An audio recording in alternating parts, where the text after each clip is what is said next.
sobre algo que es muy relevante e importante en el contexto de infectología, que es los virus herpéticos. Algunos ya me conocen, pero igual la presentación es importante. Yo soy el doctor Jorge Dante Flores Arce, soy médico infectólogo tropicalista, médico asistente del Servicio de Infectología del Hospital Nacional José Nicolás, y ya hace algunos años, al igual que la doctora, parte de la cátedra de infectología, ¿no? Y a la vez la doctora es mi promoción, ¿no? Entonces, de ahí entender nuestra pasión por lo que son las enfermedades infecciosas.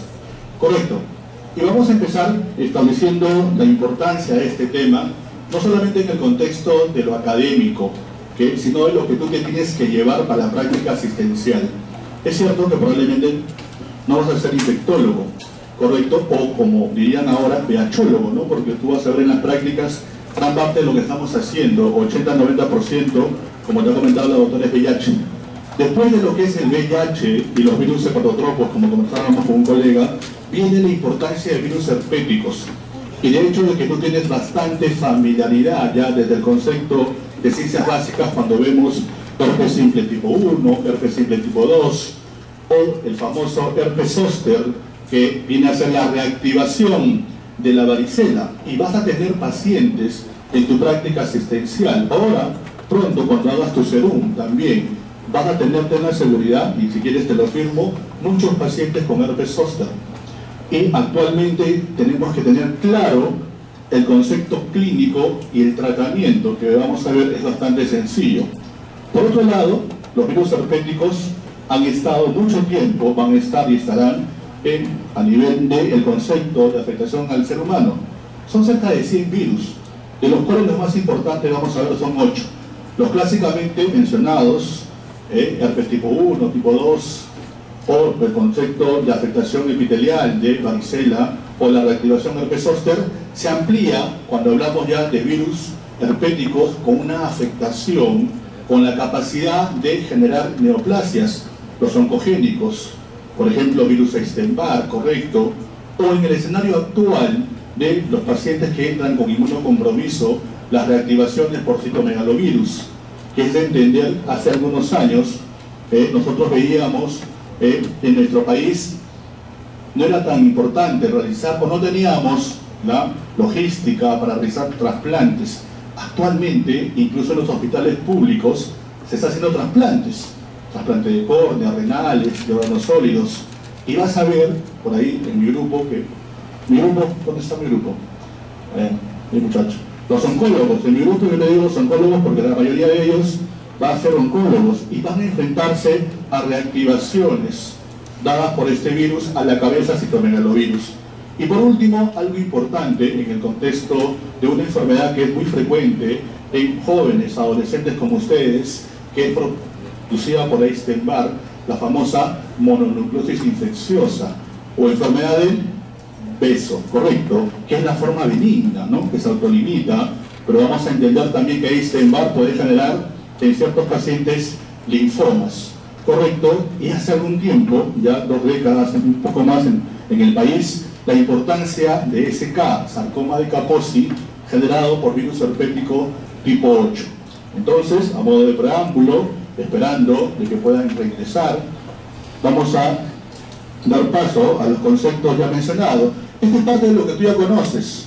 Lo que quiero que recuerdes, estos virus, no olvides, pregunta de examen, son virus ARN o ADN. Son virus ADN. No olvides esto, son virus ADN, ADN, ¿correcto? Y tienen un ADN, vamos a diferenciar los virus, pero recuerda que los virus pueden ser o ARN o ADN, correcto, y en función a ello, la presencia pueden ser monocatenarios o bicatenarios. Herpes tiene una particularidad, son virus todos, virus ADN bicatenario, no olvides, eso es lo que te van a preguntar. A su vez, el concepto que son virus grandes envueltos, de ahí que citomegalovirus sea uno de los más grandes virus, correcto, cápside icosaédrica, y se replican y ensamblan en el núcleo. Son virus que tienen una afectación celular, como todos los virus, pero algo relevante, producen cambios a nivel celular, ¿correcto? Y estos conceptos son importantes porque actualmente tenemos PCR, tenemos pruebas para hacer diagnósticos, pero hace algunos años no las teníamos. Y una presunción de la replicación o los cambios que ocurrían a nivel del citoplasma, del núcleo o estructuras importantes de la célula invadida era el famoso efecto citopático, que por ahí te van a preguntar, y es justamente en función a que cuando el virus ingresa produce cambios morfológicos, estructurales, funcionales o aparición de las famosas inclusiones citoplasmáticas. Esos cambios se denomina efecto citopático, correcto, y son propios de los virus herpéticos, principalmente los que tienen afectación epitelial, a la cabeza tipo 1, tipo 2 y tipo 3. Correcto. Entonces, primer concepto que tienes que recordar, los virus herpéticos son virus ADN bicatenario. Correcto. Avanzamos. Entonces, en ese concepto, mira, yo te comentaba, ¿no? Más de 100 especies, obviamente, lo que tienes que recordar van a ser las que tienen afectación en condiciones clínicas, que básicamente van a ser 8. La familia Herpes viridae se subdivide, no te compliques. Alfa Herpes viridae, Beta Herpes viridae y Gamma Herpes viridae. Por ahora quiero que recuerdes los representantes de estas subfamilias. Fácil, tipo 1, tipo 2, tipo 3, Alfa Herpes viridae. Tipo 1, tipo 2, tipo 3, Alfa Herpes viridae. Tipo 1, el famoso herpes simple. Tipo 1, o el famoso oro labial. Correcto. Tipo 2, herpes simple. Tipo 2, el famoso afectación genital. De ahí que se considera una infección de transmisión sexual. Tipo 3, el virus varicela zoster. Virus varicela zoster y la reactivación, vamos a definir lo que es reactivación, que es herpes zoster. Estos tres primeros, 1, 2 y 3, alfa herpes viridae. Beta herpes viridae, correcto, lo que te comentaba, los que tienen afectación ya a nivel celular y básicamente en el linfocito del tipo B. Citomegalovirus tipo 5, herpes tipo 6 y tipo 7 que producen exantemas cutáneos. Pronto vas a hacer pediatría y ahí vas a tener muchos casos de afectación por este virus herpético tipo 6 que produce el clásico exantema súbito. Exantema súbito, correcto, herpes tipo 6. Herpes tipo 7 produce algunos exantemas en pacientes pediátricos también, secundarios a convulsiones o a cuadros febriles. Es bastante inespecífico, no tiene una patología clara, a diferencia de lo que ocurre con los gamma herpes viridae, que vas a recordar, 4 y 8, sencillo, 4 y 8, 4 doble 8, 4 Epstein-Barr, yo te comentaba, Epstein-Barr va a producir la principal patología, te van a preguntar, mononucleosis infecciosa. Es el agente biológico de la famosa mononucleosis infecciosa, que es muy frecuente en el país. Principalmente vamos a ver en jóvenes, adolescentes, adultos jóvenes. Y por último, no menos importante, la relevancia actual del herpes virus tipo humano tipo 8, que es la etiología de ¿quién? SK, sarcoma de Kaposi. Pregunta de examen, principal neoplasia cutánea en pacientes VIH. Correcto, mira, van dos fijas. No olvides, ADN bicatenario, herpes viridae, y la otra, recuerda, principal neoplasia cutánea en pacientes VIH, que justamente te define estadio SIDA, es un marcador que te define estadio SIDA, SK, sarcoma de Kaposi. ¿Te ubicaste entonces? Sencillo, son ADNs, alfa herpes viridae, beta herpes viridae, gamma herpes viridae. Aspectos relevantes de lo que ya hemos mencionado: los alfa herpes viridae, ciclo replicativo corto, efecto citopático. Tú ya sabes lo que es el efecto citopático, estos cambios que se producen, por ahí has escuchado, inclusiones citoplasmáticas. Justamente es cuando en microscopía óptica pueden observar estos cambios. Efecto citopático, correcto, que quiero que recuerdes a qué nivel tienen afectación. Yo te comentaba que alfa herpes viridae es tipo 1, herpes simple tipo 1, tipo 2, herpes simple tipo 2, y el 3, que es varicela zoster, tienen afectación. Cuando tú examinas a un paciente, ¿qué buscas? Lesiones en piel y mucosas, ¿correcto? Y clásicamente, ¿qué lesiones? estas famosas vesículas, ¿no? Que siguen una evolución semiológica clásica. Ese eritema que se volvió nódulo, luego una vesícula, esa vesícula que tiene el contenido, un contenido seroso generalmente, que tiene una alta presencia viral.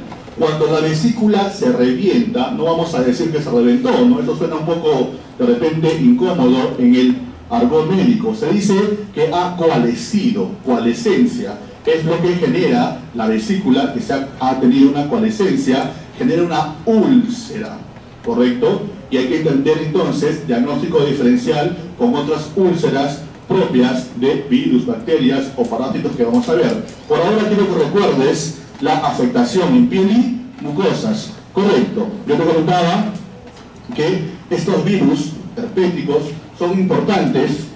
Comentábamos tipo simple 1, tipo 2 y tipo 3, que es el virus varicela, y la reactivación, que es el herpes zóster. Perfecto. Entonces, acá subrayado en rojo, ¿por qué?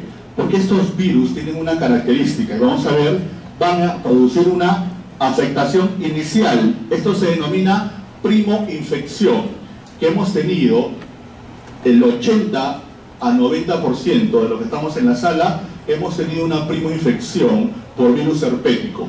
Y por tu condición de inmunocompetencia, tú eres un inmunocompetente, este virus va a estar en latencia. ¿Qué es latencia? Va a estar controlado por nuestra respuesta de tipo celular.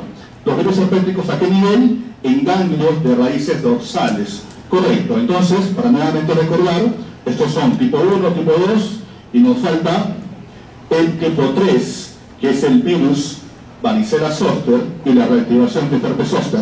Esta herpes virinae. Ya el ciclo replicativo es más prolongado.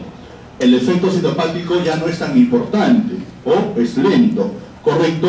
Lo otro es el establecer a qué nivel, aparte de lo mencionado en alfa herpes virinae, que es afectación epitelial, estos virus ya tienen una afectación en células blancos, sea monocitos o sea linfocitos, y la latencia va a ser justamente a nivel de estas células, ¿correcto? Entonces, a conocer estos representantes, virus herpético humano tipo 5, CMV, citomegalovirus, relevante, importante, vas a ver por qué. Aparte de lo que te mencionaba, las reactivaciones en VIH, actualmente, tercera pregunta que te van a realizar, es el virus que se reactiva con más frecuencia en pacientes post-trasplante, no en Estados Unidos, no en España, en el Perú, ya sucede en nuestro país. Tenemos trasplantes, el que tú quieras, órgano sólido, trasplante de órganos precursores hematopoyéticos, y al cabo de siempre, no al inicio, no en etapa aguda, generalmente a partir del punto de cortes, 30 días, este virus se reactiva. Y vamos a ver qué cuadro clínico, en función al tipo de trasplante e incluso del tipo de inmunocompromiso, va a darte manifestaciones clínicas. Por ahora quiero que recuerdes que es un virus beta herpes virinae, herpes humano tipo 5, citomegalovirus, correcto. Herpes humano tipo 6 te comentaba, y herpes humano tipo 7, exantemas cutáneos. Tienes que nuevamente recordar tipo 6, el famoso exantema súbito. ¿Por qué súbito? Porque dura 48 horas.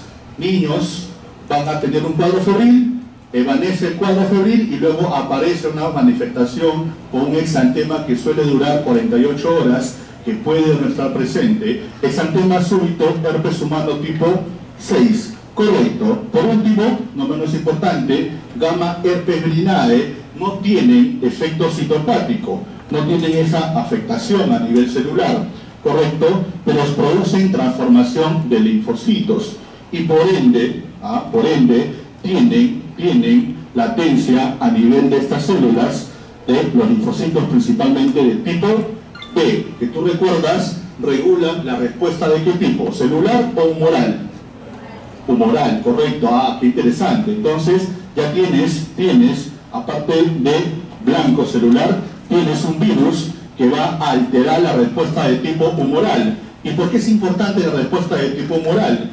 porque se encarga principalmente de producción de ¿qué? De anticuerpos o inmunoglobulinas, la que tú quieras. Entonces, representantes tipo 4, Epstein-Barr, correcto, y te comentaba, el que tiene mucha importancia actualmente, la etiología relacionada a sarcoma de Kaposi. Ya te comenté, te voy a preguntar, neoplasia cutánea más frecuente en pacientes con VIH que te define estadio SIDA. Correcto, entonces, recapitulando, hemos comentado que son virus ADN bicatenario. ¿Recuerdas? Correcto, son básicamente 100, pero los que producen afectación en el ser humano, 8 que estamos viendo, se subdividen en subfamilia alfa, gamma, correcto, y beta herpes viridae. En función a la afectación en piel y mucosa, linfocitos, hay una diferenciación que por ahí podría de repente no ser fácil memorizarlo. Este es un cuadrito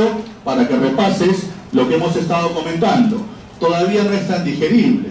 Quiero hacerlo más sencillo, porque es lo que tú vas a ver en la práctica clínica, y esto tienes que recordar, patologías, así, ordenadito, sencillito, correcto. Vamos a tener, primero, herpes virus humano tipo 1, o herpes simple 1, herpes orolabial, básicamente afectación orolabial, correcto, o cuando hay compromiso de mucosas, eso se denomina enantema, puede darte las famosas gingivo-estomatitis herpéticas frecuentes. Yo te comentaba 80% de primoinfección, y dependiendo de tu competencia, inmunocompetencia, puede estar en latencia o reactivarse por causas multifactoriales. Correcto, no olvides herpes tipo humano 1, herpes prolabial. Herpes virus humano tipo 2, que produce afectación principalmente en zona genital. De ahí que se considera como una infección de transmisión sexual. Herpes humano tipo 3, varicela, y la reactivación que es el herpes zóster. Herpes humano tipo 4, virus Epstein-Barr, con la afectación benigna, la mononucleosis infecciosa, o en ciertos huéspedes, generalmente con inmunocompromiso, o puede producir linfomas, linfoma de Burkitt, correcto, principalmente, y en relación también a ciertas condiciones epidemiológicas, habitantes del África subsahariana. Lo más frecuente es mononucleosis infecciosa. Virus herpético humano tipo 5, citomegalovirus. Y mira, hemos subrayado, te puede producir afectación multisistémica, pero principalmente vas a recordar retinitis y neumonitis. ¿Y cómo lo diferencio? Cuando son pacientes, otra pregunta importante, cuando son pacientes con VIH, la afectación más frecuente por citomegalovirus es retinitis. De ahí que sea la causa más frecuente de amaurosis o ceguera en esta población. No olvides entonces, se va a reactivar ya en las clases de VIH o en las prácticas. Vas a ver que el gran compromiso, la gran explicación de todos los eventos oportunistas en estos pacientes con VIH de salud es porque hay una alteración ya no de la respuesta de tipo humoral, sino de la respuesta de tipo celular. ¿Cuál es el blanco del virus? El famoso receptor del linfocito CD4, helper, colaborador, correcto, que es el... ¿Te gusta la música de orquesta? ¿Te gusta? ¿Has escuchado música de orquesta? Tú vas a ver ahí que hay el director de orquesta, que es el que lleva la batuta.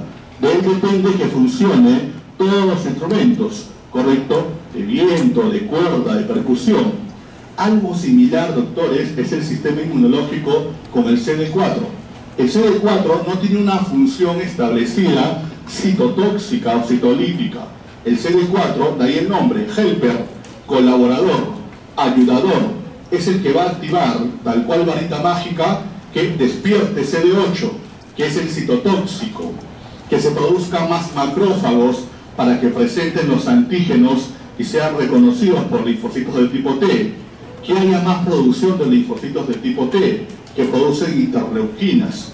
Entonces, cuando se altera el CD4, es una catástrofe inmunológica. Y el blanco justamente de este virus es el que expresa el linfocito, el receptor del CD4. Mientras funcione, la respuesta de tipo celular, todo lo que nosotros hemos estado expuestos a lo largo de nuestra vida va a estar en estado de latencia controlado.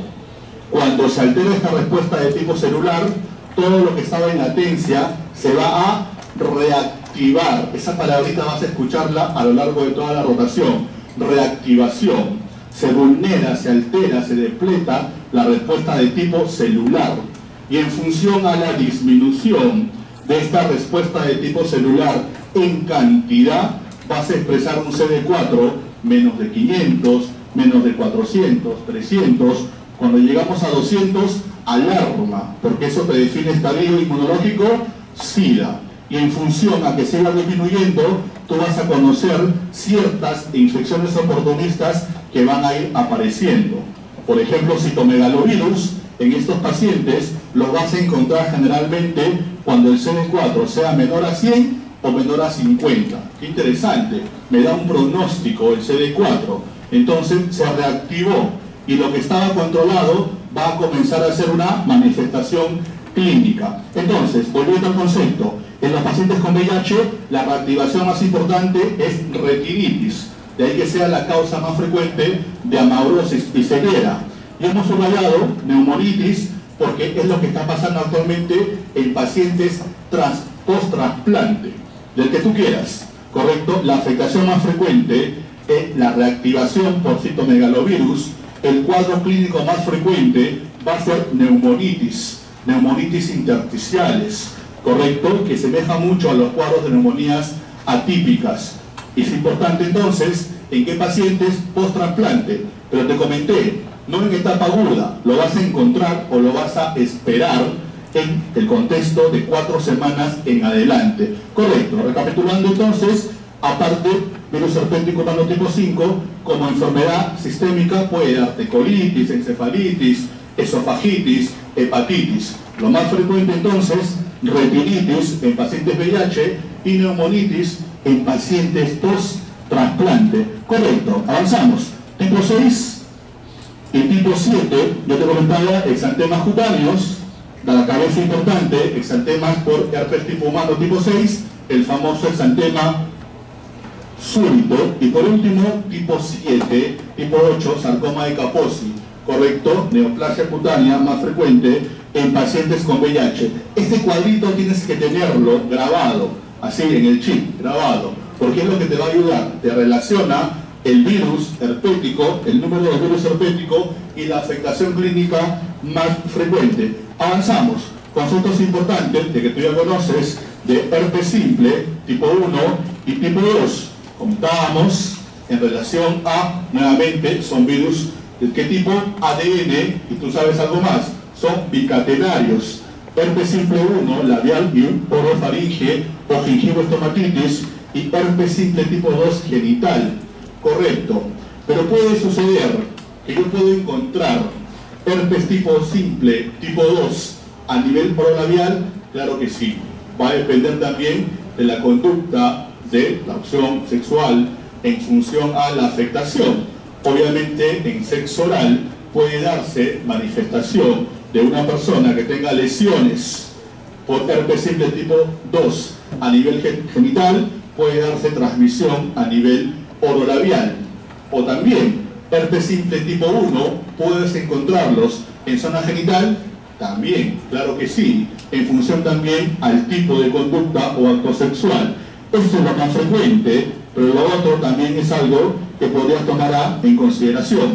La latencia, ya entendimos el concepto, pueden estar en estado de quiescencia, de latencia o control, mientras se regule, se controle la respuesta principalmente de tipo celular.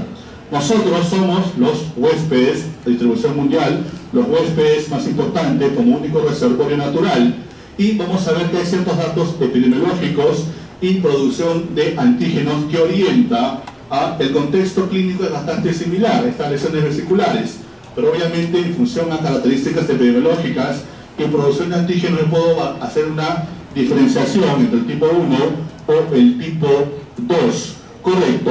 ¿Dónde encuentras este virus? ¿Dónde lo vas a encontrar?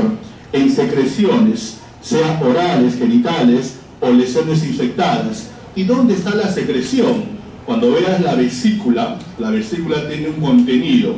Ese contenido es una secreción, y esa secreción tiene una alta presencia de virus, o lo que podemos cuantificar incluso como una viremia o carga viral. Las vesículas, cuando revientan, esto se denomina, ¿recuerdas? Coalescer. Entonces hay riesgo mayor de transmisión. De ahí que el tipo 2 sea considerado una infección de transmisión sexual. ¿Por qué? En el acto sexual, ¿qué hay? Hay fricción, hay contacto de mucosas, contacto de secreciones. Estas vesículas coalescen y la secreción con alto componente viral produce una gran transmisión. Correcto. Entonces, no olvides el otro concepto relevante: los periodos para tipo 1, tipo 2, tipo 3 van a ser bastante cortos, son procesos básicamente agudos. Periodo de incubación 2 días a 2 semanas, correcto. Y lo otro, ya parte de la descripción semiológica, vesículas únicas o múltiples que derivan en pústulas y coalescen. Ya sabes que coalescer es que la vesícula se revienta, afectan la piel y mucosas, y algo importante, pueden remitir incluso sin tratamiento en personas como ustedes, inmunocompetentes, jóvenes, sin comorbilidades, y principalmente en las lesiones iniciales, lo que se denomina primoinfección. A pesar de ese concepto, que podrían remitir en forma espontánea, las guías actualmente, doctores, recomiendan tratar sí o sí todos los eventos.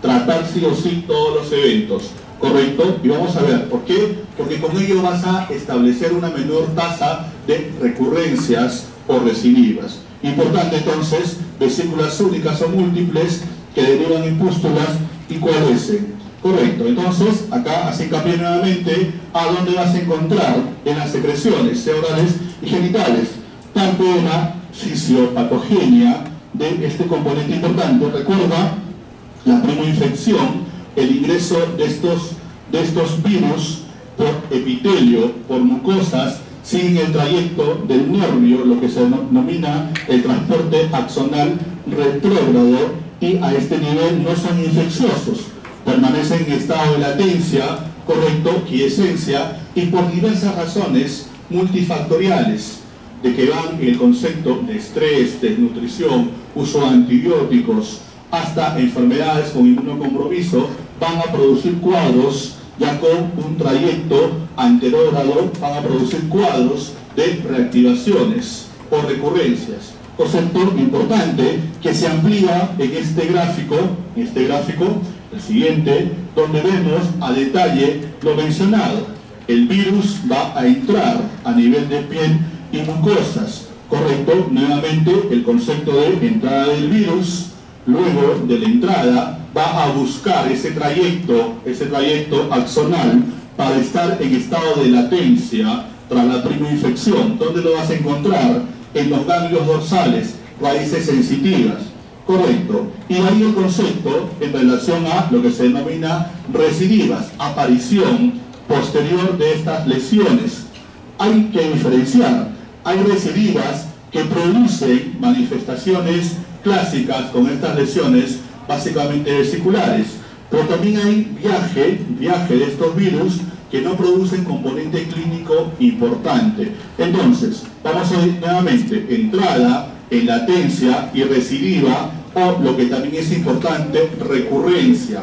Y eso es relevante porque aparte de lo que tú vas a ver cuadros de lesiones iniciales o primoinfección, vas a ver muchos pacientes que vienen por cuadros repetitivos, cuadros recurrentes. Entonces, para entender lo que es recidiva o recurrencia, voy a definir la recurrencia. Hay varias definiciones. La más importante es la que da OMS, establece, y eso es válido para virus herpético humano tipo 1, tipo 2, ¿correcto? Si yo tengo 4 episodios en el año, en 12 meses, 4 o más episodios en el año, en 12 meses, yo defino que tengo una recurrencia. ¿Y por qué es importante la recurrencia? Porque la recurrencia maneja un tratamiento diferente. Tratas el cuadro clínico, el evento que se presenta, y luego tu paciente tiene que pasar a una terapia de mantenimiento todo el tiempo hasta la aparición del otro cuadro clínico.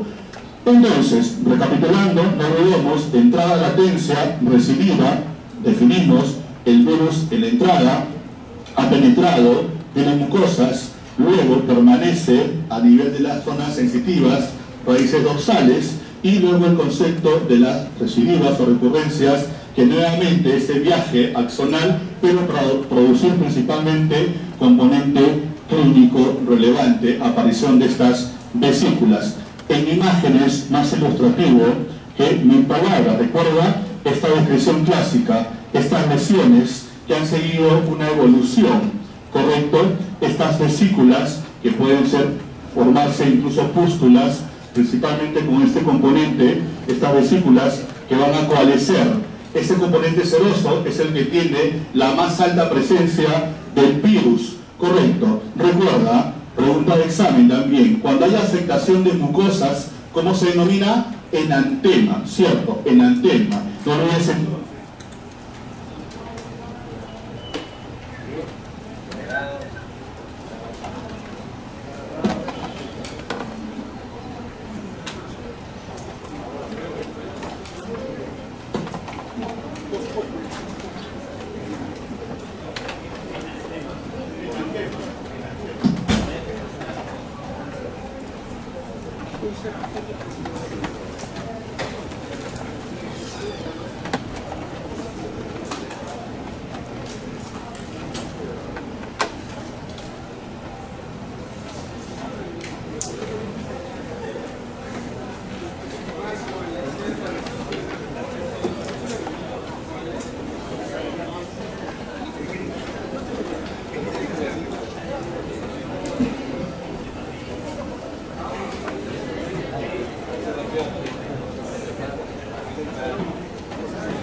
entonces, no olvides, compromiso de piel.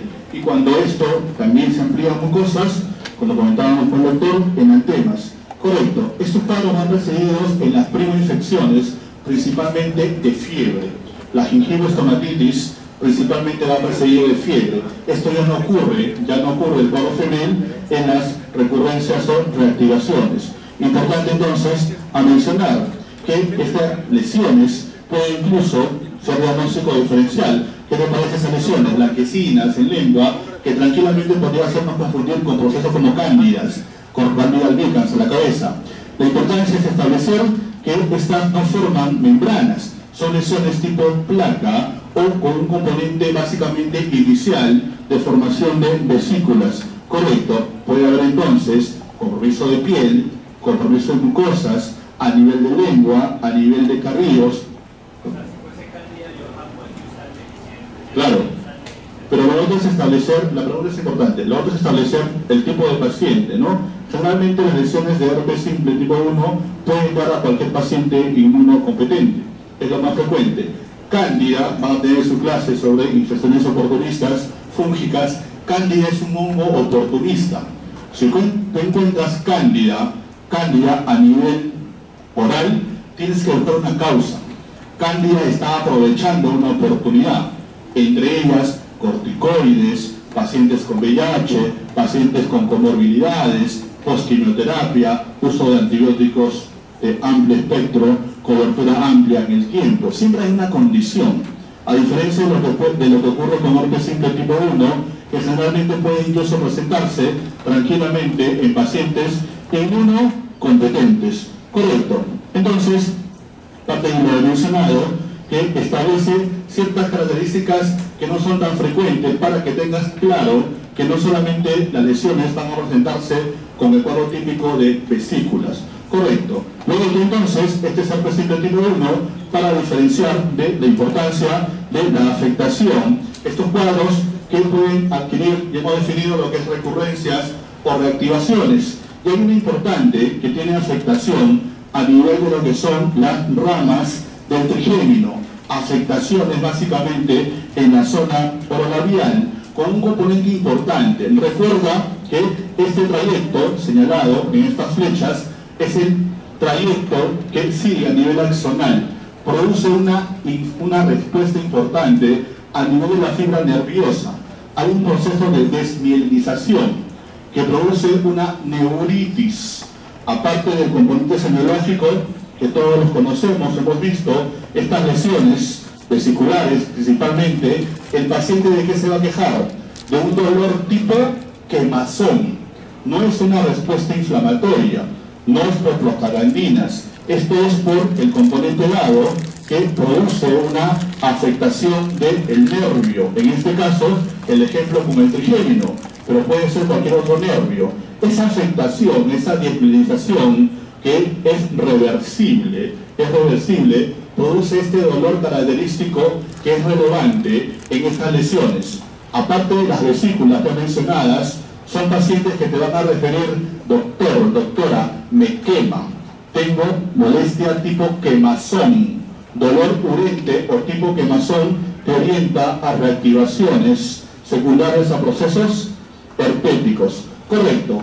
Herpes simple tipo 2, vamos a avanzar. Genital, las clásicas lesiones que siguen este componente que inicialmente fue una vesícula, luego esa vesícula se reventó, coalescencia, y produce una úlcera característica que entra en el diagnóstico diferencial de las clásicas úlceras genitales.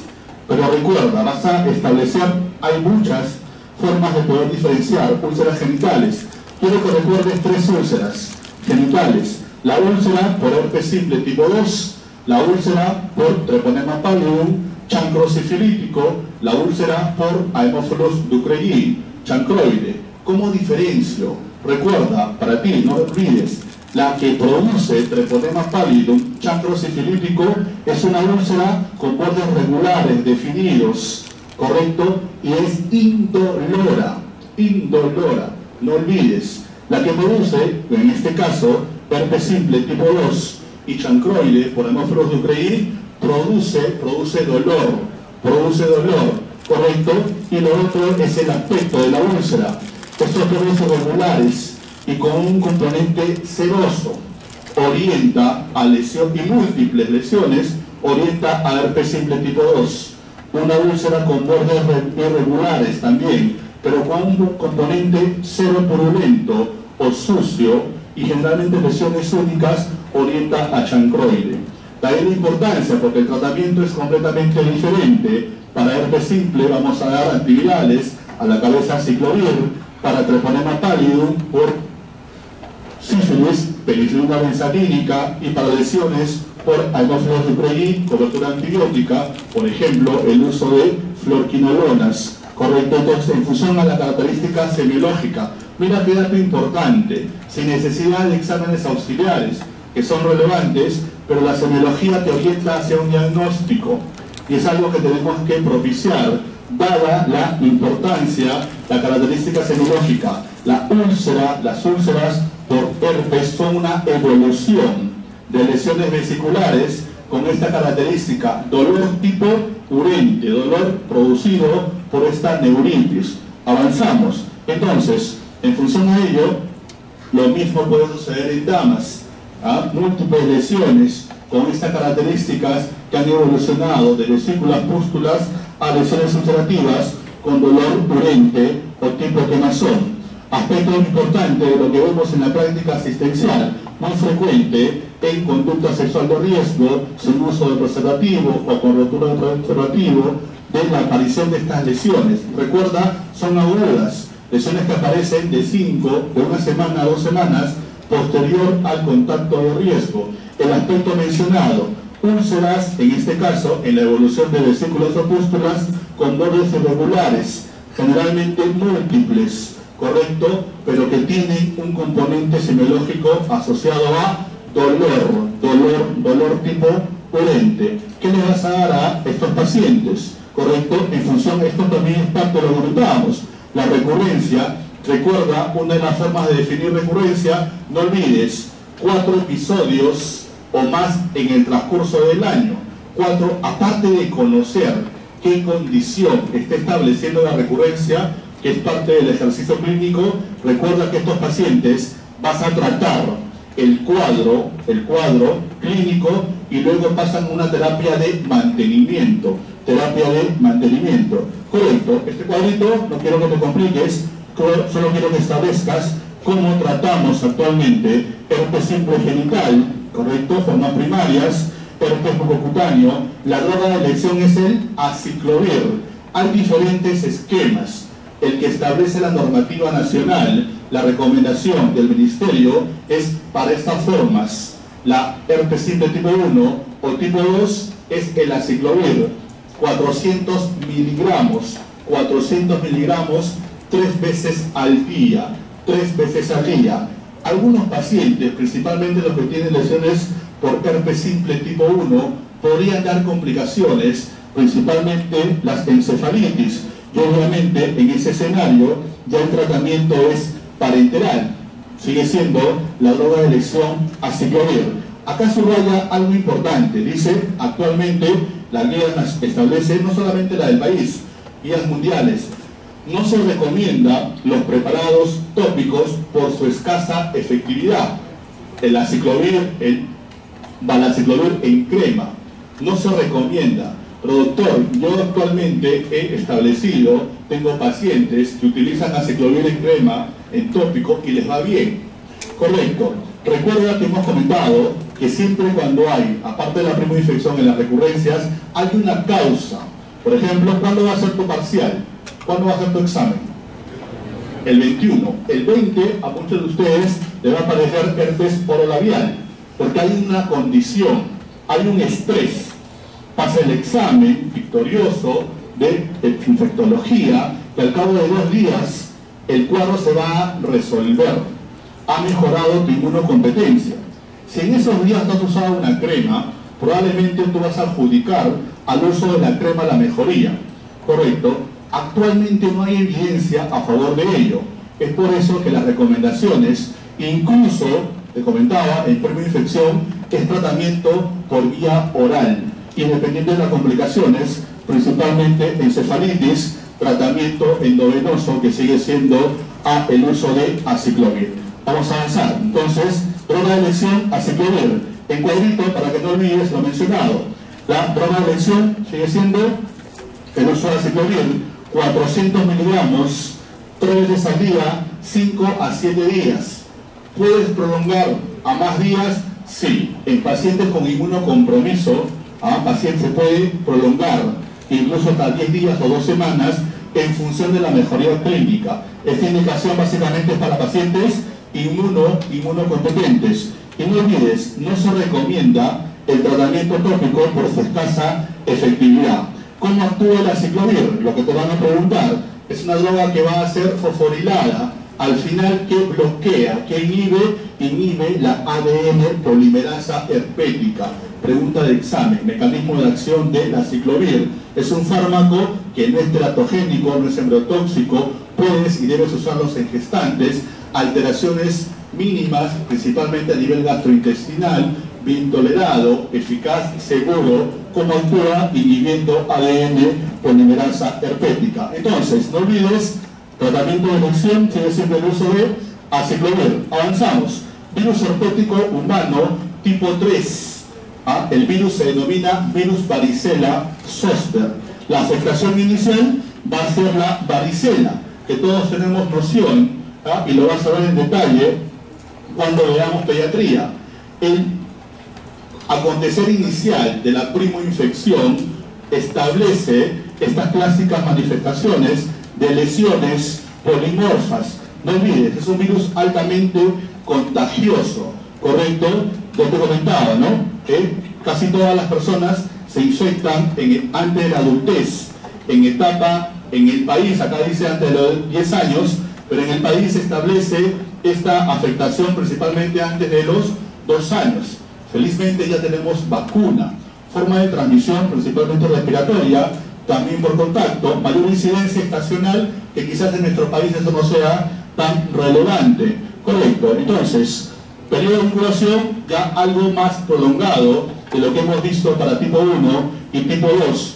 Importante, periodo de transmisibilidad, 24 a 48 horas antes de la aparición de las lesiones. Tu paciente puede estar sin ninguna lesión, con un cuadro febril inespecífico y tiene una alta tasa de transmisibilidad. No solamente se produce transmisión con la aparición de las lesiones cutáneas, y esto se da incluso en los últimos 3 a 4 días. La clínica relevante es la aparición de múltiples lesiones que tienen una distribución, básicamente la famosa distribución cefalocaudal. Inicia en la cabeza, orejas, zonas retroauriculares, cara, hombros, troncos y extremidades. Yo te hablaba de esta manifestación polimorfismo, que son muy pruriginosas. ¿Qué es el polimorfismo? Que puedes encontrar concomitantemente lesiones papulares, vesiculares, postulares, en costras. Un polimorfismo regional es típico, mas no patognomónico, de varicela. Y esto es importante, son muy pruriginosas. Quizás dentro de los exantemas sean los que producen mayor prurito. De ahí que el paciente va a producir rascado.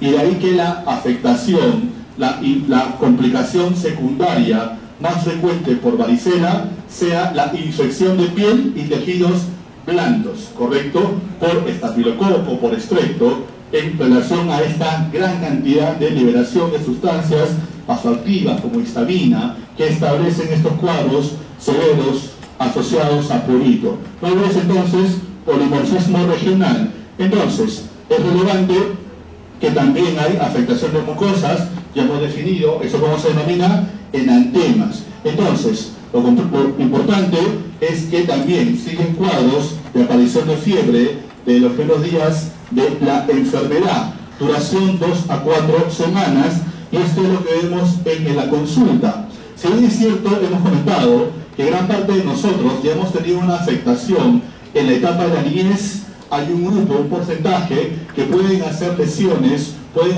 hacer el cuadro clínico en etapa de la adultez. Y se dice que incluso ellos están más relacionados a ciertas complicaciones.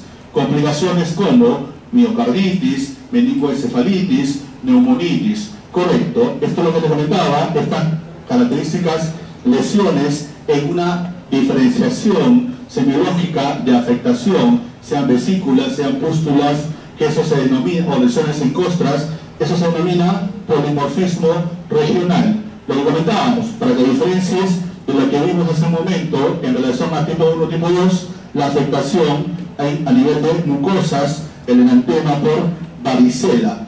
Este produce un dolor también importante y está, como comentábamos, precedido de cuadros febriles. Cuando la afectación se da ya a nivel multisistémico, varicela puede darte lesiones principalmente a nivel respiratorio. Las clásicas neumonitis con afectación, formación de nódulos o lesiones hemorrágicas, ¿correcto? Es menos frecuente. ¿En quiénes lo vamos a ver con más frecuencia? En inmunocomprometidos y en aquellos que hayan tenido la afectación de varicela en etapa adulta. ¿Cómo tratas la varicela? En pacientes, subrayado, en pacientes inmunocompetentes, la varicela no se trata, no hay un antiviral, el manejo es el soporte. Vas a tratar el prurito con antihistamínicos. Si hubiera un cuadro febril, puedes asociar el uso del paracetamol. Lo que no puedes utilizar en estos pacientes, recuerda, y esa es pregunta clásica, son salicilatos, aspirina, ácido acetilsalicílico, porque hay una relación en estos pacientes de producción del famoso síndrome de Reye, que te van a preguntar. En estos pacientes no puedes utilizar ni aspirinas, salicilatos o incluso antiinflamatorios no esteroideos. Este síndrome de Regué puede ser una gran afectación multisistémica con componente hepático, con trastornos hepatocelular, incluso comportarse como una meningoencefalitis. Entonces, en inmunocompetentes, trato con antihistamínicos, soporte, hidratación. En inmunocomprometidos o en gestantes, si se establece, o en complicaciones ya mencionadas, la neumonitis, la meningoencefalitis, la miocarditis, vamos a tratar, y nuevamente la droga de elección va a ser aciclovir. Correcto. ¿Qué ocurre con estos pacientes? Con estos pacientes mejora el cuadro clínico, se resuelve. La varicela no se elimina, el virus va a permanecer nuevamente, recuerda tu gráfico, en estado de latencia.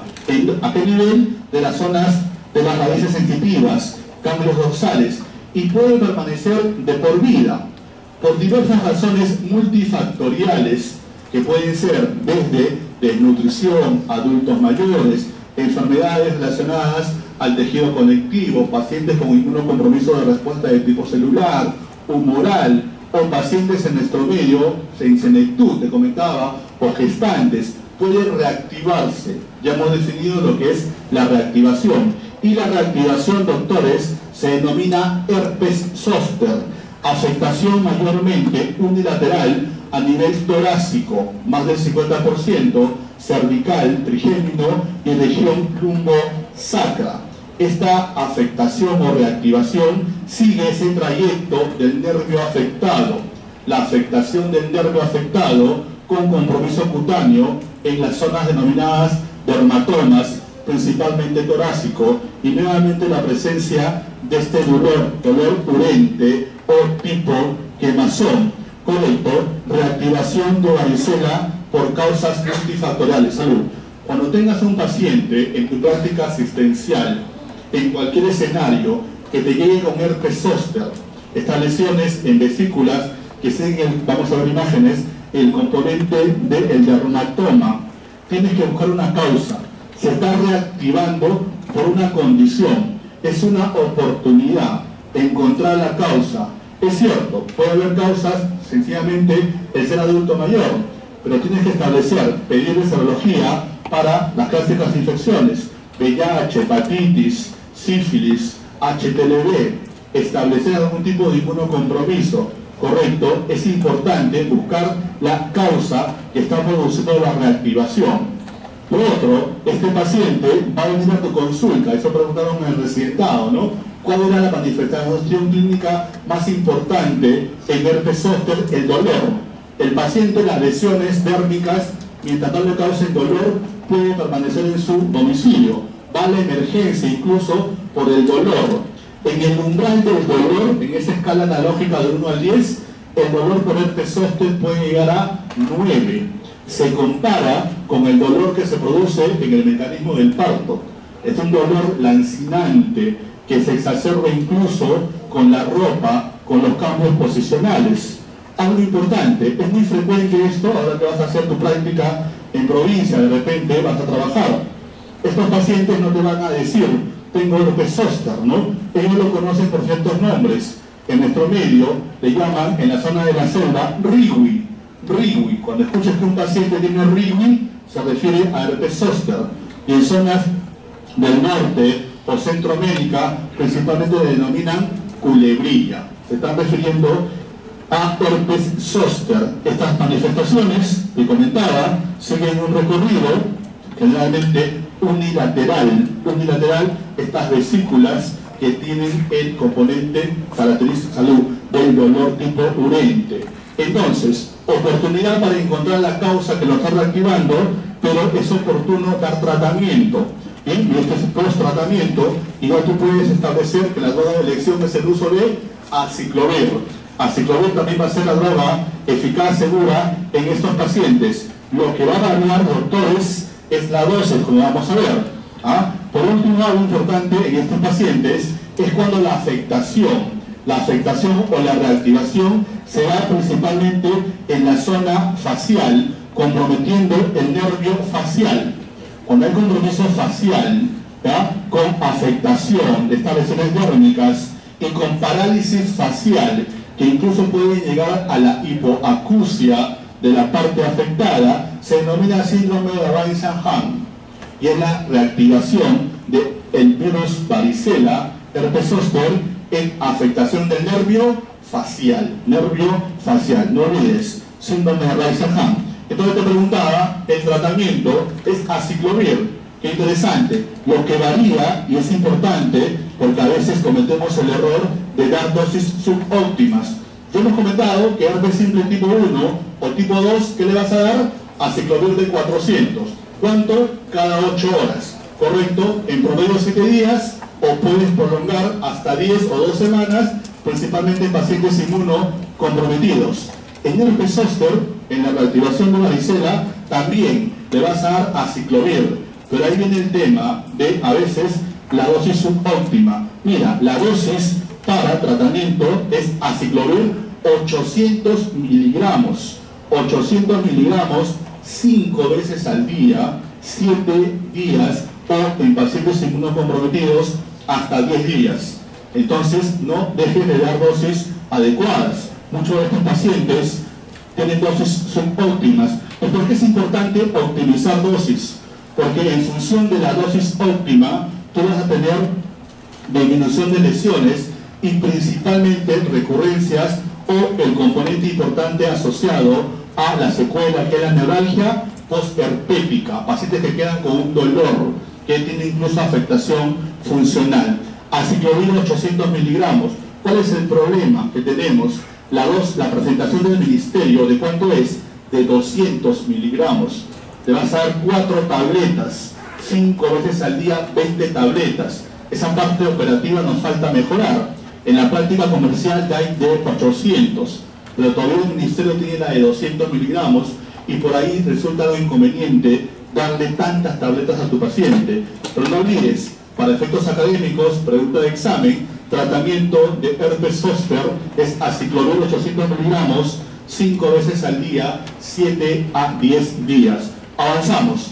Estamos en virus herpético humano tipo 4, ¿correcto? Yo te comentaba que este virus tiene una afectación principalmente en adolescentes y jóvenes en esta forma benigna que se autolimita, que es la mononucleosis. Bueno, no estamos contra el tiempo, la doctora nos ha quitado muchos minutos, ¿no? Entonces, al doctor también le vamos a quitar algunos minutos. Creo que todavía no viene el colega. Avanzamos. Mononucleosis infecciosa, la famosa afectación o enfermedad del beso. ¿En qué escenarios? Adolescentes, infantes, adultos antes de los 30 años. Enfermedad aguda, linfoproliferativa, que se va a autolimitar. Es benigna. Transmisión por vía aérea muy frecuente. ¿Qué te van a preguntar? La manifestación clínica, estas clásicas llamadas triadas. Cuando todo lo clásico es lo que menos se presenta, ¿no?, en la actividad asistencial práctica, pero siguen preguntándolo para efectos académicos.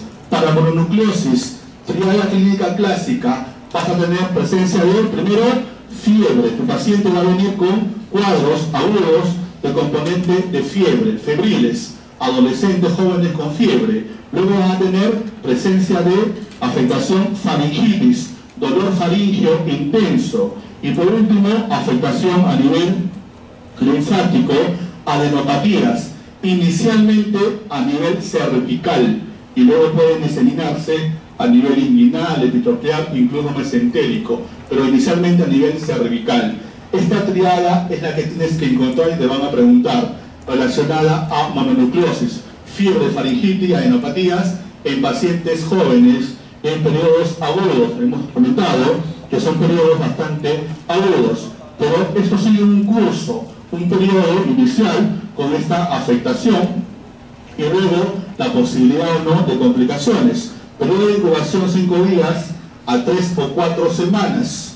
Periodo de invasión donde aparece esta triada, fiebre, faringitis y componente a nivel del sistema linfático, linfadenopatías, astenia, cefalea y anorexia, y luego la afectación que se da incluso con componente asociado a daño a nivel hepático o incluso esplénico, principalmente esplenomegalia, 50 a 70%.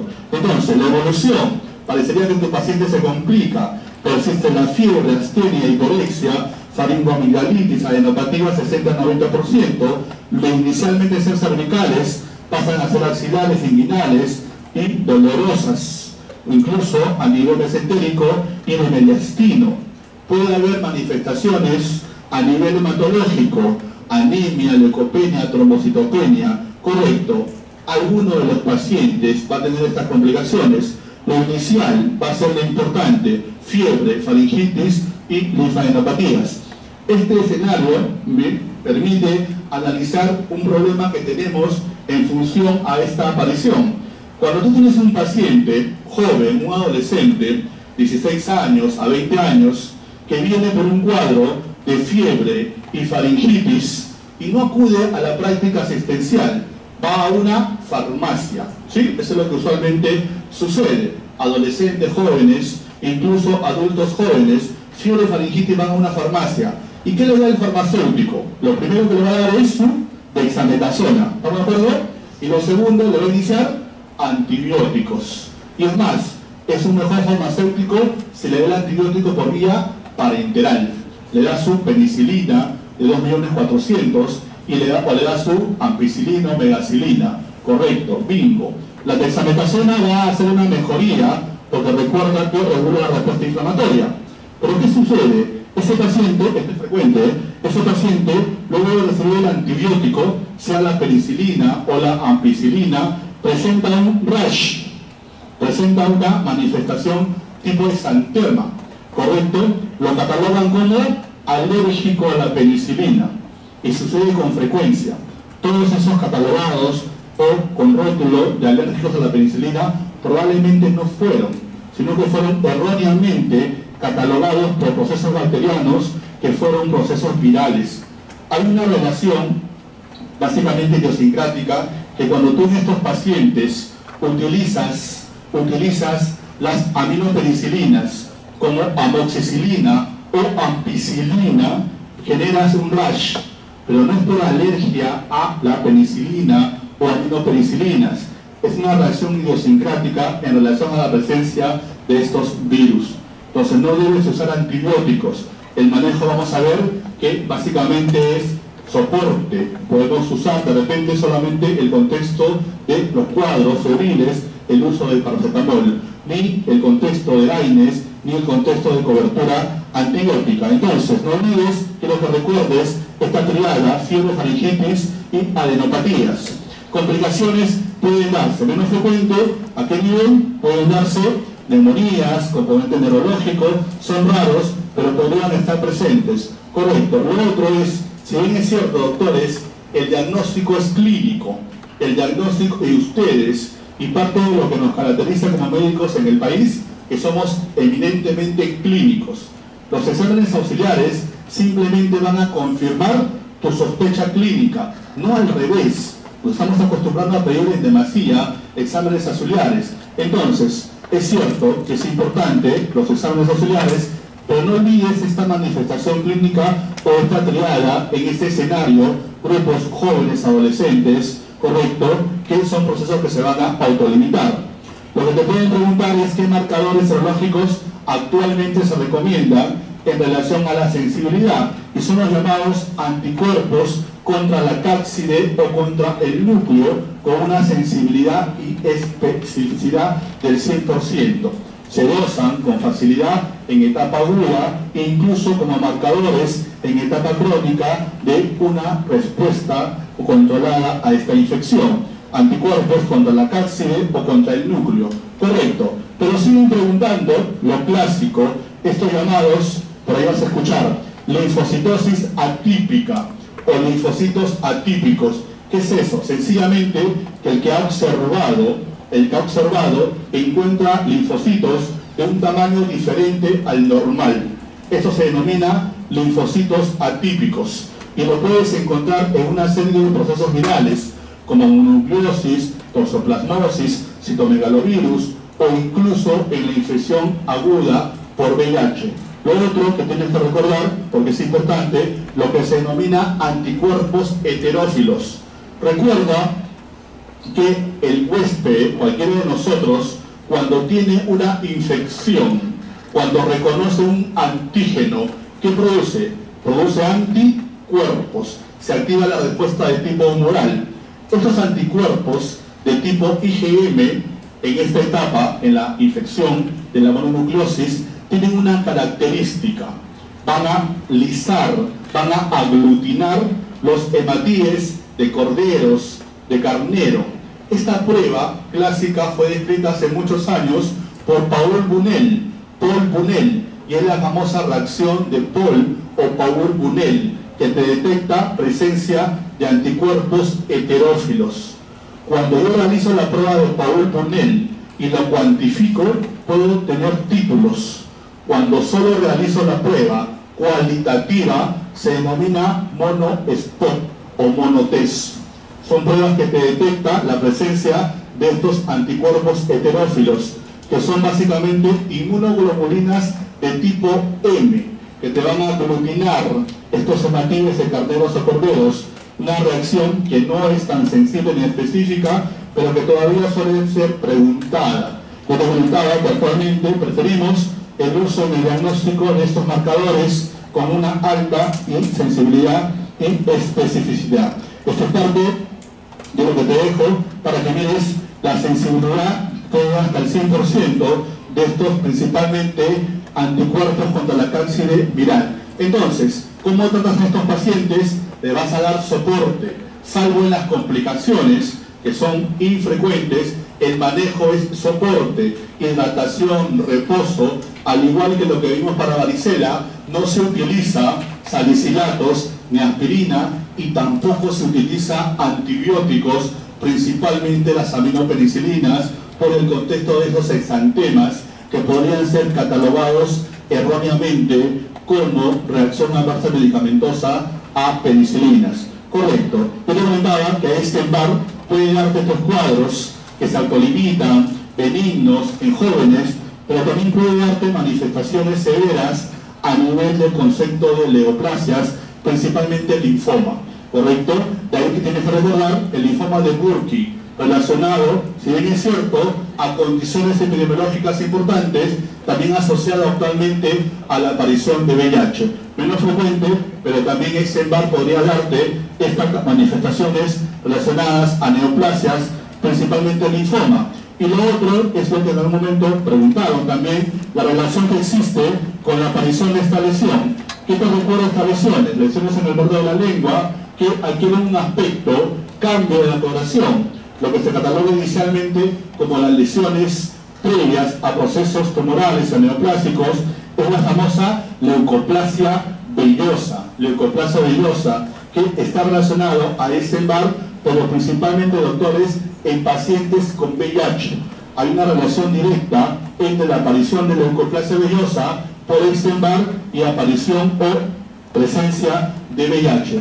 Recapitulando, Epstein-Barr, mononucleosis infecciosa, fiebre, faringitis, adenopatías, linfomas, leucoplasia vellosa, tratamiento, soporte, principalmente para mononucleosis. No olvides esta triada y no olvides cómo haces el diagnóstico. Aparte del componente clínico, estos anticuerpos contra la cápside y todavía validez para lo que se denomina linfocitos atípicos y anticuerpos heterófilos. Salud. Avanzamos. Virus herpético humano tipo 5, ya nos faltan 3. Corremos. Es lo que comentaba. La importancia del citomegalovirus es en el contexto de actualmente la prima infección que de estos cuadros en recién nacidos que pueden cursar con componente hematológico o serias afectaciones neurológicas que van desde hidrocefalia, coloretinitis, calcificaciones periventriculares o las manifestaciones por reactivación. Pero comentaba actualmente citomegalovirus en este escenario en pacientes inmunocomprometidos puede darte todas estas manifestaciones clínicas. Lo que tienes que recordar, no olvides, principalmente en la forma de inmunocompetentes, las formas semejantes a la mononucleosis, estos llamados síndromes mononucleósidos, pero que no son producidos por Epstein-Barr, todo se denomina síndromes mononucleósidos, por citomegalovirus, por toxoplasma o por VIH, en inmunocompetentes. Pero en inmunocomprometidos, no olvides, te lo subrayo, neumonitis, post-trasplantes, principal complicación post-trasplante de causa viral. Y lo otro, pregunta de examen, retinitis. Recuerda, coloretinitis, pero principalmente retinitis, principal manifestación clínica en pacientes con VIH o si gustas, principal causa de ceguera o amaurosis en estos pacientes. Entonces, hay que establecer la importancia, es el virus de esta familia de mayor tamaño, citomegalovirus, correcto. Yo te comentaba, las manifestaciones pueden ser desde cuadros asintomáticos hasta afectaciones severas, principalmente en inmunocomprometidos. La importancia de establecer. Actualmente tenemos todos estos tipos de trasplantes de órganos sólidos, como pulmón, a nivel hepático, riñón y corazón, o si también gustas, trasplante de órganos hematopoyéticos en la leucemia, en los linfomas. En estos pacientes, o en el famoso trasplante de médula ósea, el citomegalovirus va a ser el virus que va a reactivarse con más frecuencia y te comentaba, producirte el cuadro característico de estas llamadas neumonías o neumonitis. Subrayado en cuadrito, en el trasplante de médula ósea, la neumonía por citomegalovirus MB es la complicación infecciosa potencialmente mortal, más común tras el trasplante. Pero no olvides, no aparece en las primeras semanas, siempre aparece a partir de la cuarta semana en trasplantes. Correcto, eso ocurre actualmente en el Perú. Pero recuerda lo que vemos en el escenario actualmente, la presencia de este virus en aquellos pacientes con inmunocompromiso asociado a VIH. Recuerda que la presencia del citomegalovirus ya te define estadio SIDA y lo vas a esperar con más frecuencia cuando hay una depresión en las cifras del CD4 por debajo de 50. La mayoría de nosotros, la mitad de nosotros, hemos tenido una exposición y tenemos anticuerpos. Recuerda, lo que comentaba, la primoinfección, y puede estar en estado de latencia en toda nuestra vida o reactivarse por cualquier condición de alteración de la respuesta de tipo celular. Entonces, la clínica va a estar en función del órgano afectado. A nivel de retina, ¿qué vas a encontrar? Recuerda, comentábamos, es la expresión más frecuente de ceguera, amaurosis en pacientes con VIH, exudados blanquecinos hemorrágicos, destrucción celular progresiva que lleva a la ceguera, complicación, subrayado, por citomegalovirus más frecuente en pacientes con SIDA, rara en post-trasplantados. En ellos más frecuente es la neumonitis. Correcto, en la fundoscopía, en el examen de fondo de ojo, ¿qué van a encontrar? Estas lesiones, exudado blanquecino, algodonoso con áreas de hemorragia. ¿Cómo se ven? Se van a ver estas lesiones en estos pacientes en relación principalmente la afectación hemorrágicas, estos exudados blanquecinos. El diagnóstico entonces es tu paciente con inmunocompromiso, generalmente VIH, con un CD4 menos de 100, menos de 50, y la fundoscopía, la descripción de estas lesiones. Correcto, pero puede haber, recuerda, también afectación sistémica, puede darte afectación gastrointestinal, puede darte colitis, puede darte esofagitis, puede darte hepatitis. Y ahí que algunos autores denominan enfermedad por citomegalovirus. Pero no olvides, en VIH lo más frecuente, retinitis, y en post-trasplantado lo más frecuente es neumonitis. Correcto, esofagitis, colitis. De ahí que es parte del diagnóstico diferencial. Incluso cuando tenemos lesiones, pacientes con VIH que tienen disfagia o dinofagia, tú inicialmente vas a pensar en lesiones por cándida. Das tratamiento, fluconazol, 2 semanas, no hay respuesta al tratamiento, tienes que hacer una endoscopía y debemos encontrar lesiones por virus herpes simple o lesiones tipo úlcera por citomegalovirus o lesiones idiopáticas. Parte del diagnóstico diferencial de la causa de disfagia o dinofagia en pacientes VIH, estadio SIDA. Correcto. ¿Cómo hago el diagnóstico entonces? Epidemiología, mi inmunocompromiso, mi paciente que tiene una condición de fondo. Los cultivos, la demostración de los cuerpos de inclusión, si bien es cierto para efectos académicos son importantes, la demora en los cultivos, 2 a 4 semanas, establece la importancia de contar con exámenes que con prontitud me confirmen mi diagnóstico. Me surgen 2 exámenes importantes actualmente utilizados. Los subrayamos para que no lo olvides. La famosa prueba PP65, que me mide antígenos, me mide antigenemia. Un antígeno es un componente del germen, en este caso el virus, que activa la respuesta, en este caso inmunológica. Si hay presencia de antígenos, hay presencia del virus. En infectología vas a recordar dos antígenos importantes. Este es uno de ellos, PP65, diagnóstico para CMV, y el antígeno P24, diagnóstico de infección aguda en VIH. El P24 es un componente importante estructural del virus de la inmunodeficiencia humana. Igual, para CMV yo puedo dosar. Esto prueba, me lo dan en horas. Me mide, y no solamente es importante en función cualitativa, me lo cuantifica y me permite hacer un seguimiento en el tratamiento de mi paciente. Y lo otro que ha revolucionado los diagnósticos es la famosa prueba de PCR. El PCR es esta reacción en cadena de polimerasa que amplifica secuencias genómicas, en este caso de ADN, te cuantifica al virus. ¿Cómo se llama esa cuantificación del virus? Carga viral. En los hospitales que estás rotando vas a escuchar con frecuencia carga viral. ¿Qué es carga viral? Es que han cuantificado con técnicas de PCR, sea en tiempo real, de acuerdo al laboratorio, la presencia del virus. Me dan una cantidad. ¿Y por qué es importante, doctores? No solo para CMV, para VIH, para hepatitis tipo B, tipo C, porque en función a la carga viral, yo empiezo tratamiento y la respuesta al tratamiento es que mi paciente consiga cargas virales indetectables. Tú ya sabes que para VIH el Ministerio establece carga viral indetectable menos de 40 copias por mililitro. Entonces son pruebas importantes, no solamente para el diagnóstico, sino también para el seguimiento de tu paciente. Correcto, tengo el diagnóstico, sea con antigenemia, sea con PCR. ¿Qué le vas a dar a tu paciente? Droga de elección para estas formas de retinitis, de colitis o esofagitis. La droga de elección es el uso de ganciclovir. Para el síndrome mononucleósido, ¿qué le vas a dar? Soporte, es sintomático, pero los cuadros mencionados, sea retinitis o las neumonías o neumonitis, la droga de elección es ganciclovir, que en nuestro medio, 5 miligramos por kilo cada 12 horas, recuerda, la ampolla viene de 500 miligramos, es una droga eficaz, pero no es segura, tiene efectos secundarios, principalmente es mielotóxico, produce leucopenia, produce anemia. Importante a considerar, ya tienes un paciente que de fondo puede tener una leucopenia, tiene una anemia, sea carencial o de aporte, o sea utilizando fármacos mielotóxicos como cotrimoxazol. Vas a dar un fármaco que también tiene efectos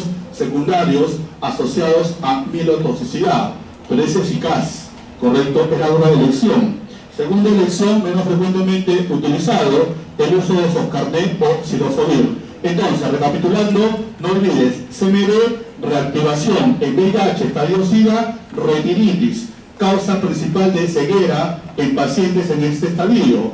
A nivel de post-trasplantes, neumonías o neumonitis, estas intersticiales, a partir de 30 días o 4 semanas post-trasplante. Diagnóstico, componente clínico asociado a antigenemia o pruebas de PCR. Droga de elección, ganciclovir. Efecto secundario más importante es mielotóxico. Avanzamos. Herpes humano tipo 6, el que produce estos exantemas, principalmente el llamado exantema súbito o sexta enfermedad. Entonces, si hay una sexta enfermedad, hay una primera, segunda, tercera, cuarta, quinta y sexta. Esta clasificación actualmente está quedando en desuso, pero por ahí podría sorprenderte. Es lo que inicialmente, mira, a inicio del siglo XX, los semiólogos o los dermatólogos de ese entonces describían y establecieron en relación a la presencia en diferentes edades de la población pediátrica la aparición de este nombre asociado a ciertos exantemas. Primera enfermedad, sarampión. Primera enfermedad, sarampión. Segunda enfermedad, escarlatina. Segunda enfermedad, escarlatina. Tercera enfermedad, rubiola o sarampión alemán. Rubiola o sarampión alemán. Cuarta enfermedad, la llamada enfermedad de Philatop-Bux, así se denomina, Philatop-Bux, producida por toxinas epidermolíticas de Staphylococcus aureus. Cuarta enfermedad, Philatop-Bux. Quinta enfermedad, el llamado eritema infeccioso, producido por parvovirus, con esa semiología clásica, el signo de la bofetada o cachetada. Y sexta enfermedad, el exantema súbito, producido por herpes humano tipo 6. Enfermedades benignas que se autolimitan presentes en esta condición. Cuadros febriles, que luego de la desaparición de la fiebre aparece este exantema que, como indica su nombre, súbito, al cabo de 48 horas desaparece. Herpes humano tipo 7, menos frecuente, no tiene una afectación clínica clásica, se ha relacionado a cuadros febriles o secundarios a la aparición del exantema súbito por herpes humano tipo 6. Correcto. Por último, algo relevante, el aspecto actual de lo que es el virus herpético humano tipo 8, sarcoma de Kaposi. No es algo nuevo. Kaposi, el doctor Kaposi describió en el siglo XIX esta afectación en ciertos escenarios que han traducido las variantes clásicas del Kaposi. Actualmente, yo te comentaba al inicio de la charla, pregunta de examen, la neoplasia cutánea más frecuente en pacientes con VIH, pero Kaposi puede darte diversas manifestaciones. Hay quienes lo dividen en el Kaposi clásico, propio de la zona mediterránea, turcos, judíos, con afectación asociada a componente étnico-racial. El Kaposi que se da en zonas endémicas, como en el África, el Kaposi secundario a trasplantes, y el Kaposi que actualmente es el más frecuente en nuestro medio, asociado a infección VIH, que se define estadio SIDA. Son neoplasias con afectación del endotelio linfático, considerado tumores mesenquimatosos, que puede darte lesiones típicas. Estas lesiones, inicialmente pápulas nodulares que tienden a formar placas, no solamente con afectación cutánea, sino mucocutánea o visceral, gastrointestinal, pulmonar. ¿Correcto? Actualmente te define, te comentaba, estadio SIDA. Es importante el establecer el diagnóstico con prontitud. Es cierto, el diagnóstico inicialmente es clínico y luego la confirmación con la biopsia que establece esta proliferación a nivel del endotelio. Tratamiento de estas neoplasias, lesiones localizadas, incluso podrían autolimitarse o mejorar con el tratamiento antirretroviral. Lesiones sistémicas o con componente visceral, gastrointestinal y pulmonar, tienen que recibir quimioterapia e indicar inicialmente el inicio de la terapia antirretroviral. Es frecuente, si bien es cierto, estas formas clásicas en nódulos, estos nódulos pueden sobreinfectarse o ulcerarse. Es importante establecer siempre el hallazgo menos inferiores o lesiones en la cavidad oral. Entonces, no olvidemos que estamos hablando de virus herpético humano tipo 8, etiología de sarcoma de Kaposi, neoplasia cutánea más frecuente en pacientes con VIH, lesiones inicialmente papulares que tienden a formar nódulos, placas con un aspecto violáceo o rojo vinoso. Lesiones públicas o que no sean más de 2 o 3, tratamiento puede ser localizado o autolimitarse con el empleo de la terapia antirretroviral. Pero lesiones viscerales o con componente gastrointestinal y pulmonar, el manejo siempre es targa y el empleo de quimioterapia. Entonces, ha sido un describir breve pero importante sobre el virus herpético humano. No olviden esta asociación del número con la manifestación clínica. Repasemos y con eso concluimos. Tipo 1, herpes simple tipo 1, orolabial. Tipo 2, genital. Tipo 3, virus varicela zoster, reactivación herpes zoster. Tipo 4, Epstein-Barr, forma benigna, mononucleosis o algunos cuadros, correcto, linfomas.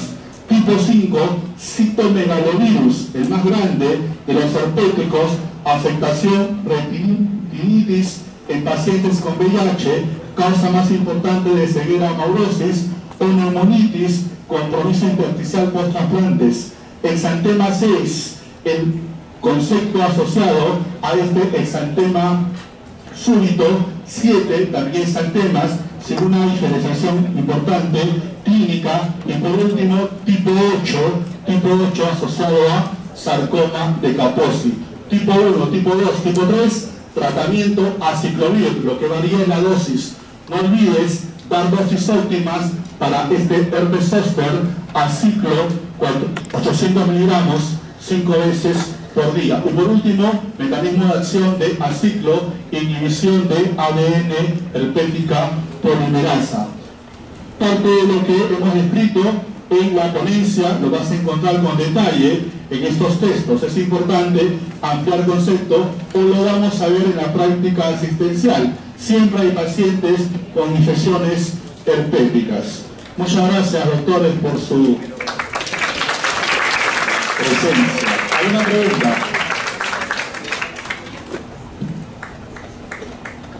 Dale, Mati.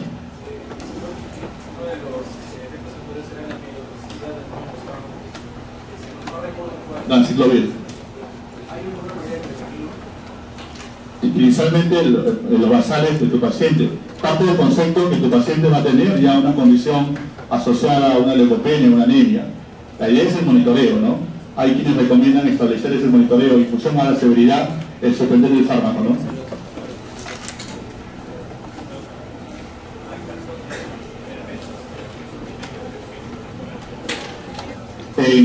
Hay manifestaciones de herpes zóster que se dan en neonatos, ¿no? Herpes neonatal que se orienta como infecciones que pueden comportarse como herpes zóster sin necesidad de la presencia del cuadro inicial de la varicela clásica, ¿no?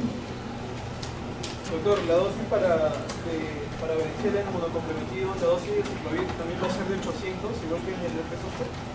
Una de las fundaciones, me preguntabas sobre la dosis de varicela. Pero varicela, pero en inmunocomprometido. Claro, inicialmente inmunocomprometidos el manejo es sintomático. Pero inmunocomprometidos, en función a las complicaciones, ya manejan por kilo de peso, ¿no? Aciclovir de 10 a 15 miligramos por kilo de peso. Muchas gracias, doctores. Ya están presentes los colegas para no quitarle más tiempo. Gracias.